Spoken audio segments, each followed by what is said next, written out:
បងប្អូនមានបាច់011តម្លៃទុនប្រភេទឡានស្អាតរបស់ប៉ា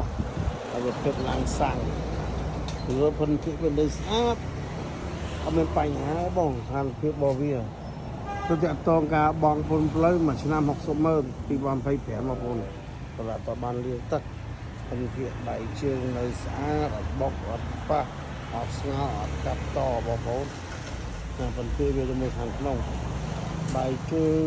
តាប់ឡូវាទៅស្អាតបងប្អូនដៃចុចអបសិនហ្នឹងអបសិនហ្វូគាត់នេះសូត្រឆ្នាំ11បើកដំបូងចង់បងមលុកក្បាលចង់ទិញចំណុយសុទ្ធក្បាល24ខែក្រុងនោះបងប្អូនមកផុនពីគ្រឿងក្នុងវាលឿងតម្លៃវាទុននេះប្រភេទឡានស្អាតហើយតម្លៃយើងទៅចែកគ្នាបានបងប្អូនអាចឆាតចូលភេទឬខលតាមទូរស័ព្ទដៃបានមុខហើយឆ្វេងស្ដាំអីគាត់នេះ011វាឆ្នាំវាជួយតែយើងបុកអត់បុកទេសម្បកតង់វានៅបាន80%បងប្អូនផនភាគវាប៉ុណ្ណឹងតម្លៃវាថាជាតែជុំ10000ជាងបងប្អូន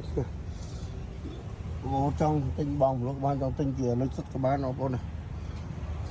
ឯកសារគ្រប់ប្រភេទឡានឯកសារគ្រប់អត់មានបញ្ហាទេធានាបបលេខធានាជឿនបងនៅស្អាតអត់មានបញ្ហាតាក់ទងហើយឆេះធ្វើຕົកខូចអីអត់មានខូចទេបងប្អូនបងប្អូនមើលភិនភាពរបស់វាសូមបញ្ជាក់មួយបងប្អូនទៅប្រភេទឆ្នាំ01បងប្អូន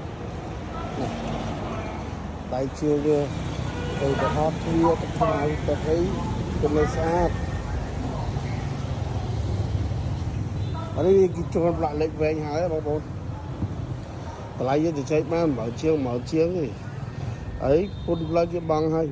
2025បងប្អូនចង់ទិញបងមលុកក៏បានចង់ទិញជាលុយសុទ្ធក៏បានពណ៌ហើយពណ៌សរៀងនិយាយហើយពណ៌សទឹកដោះគោ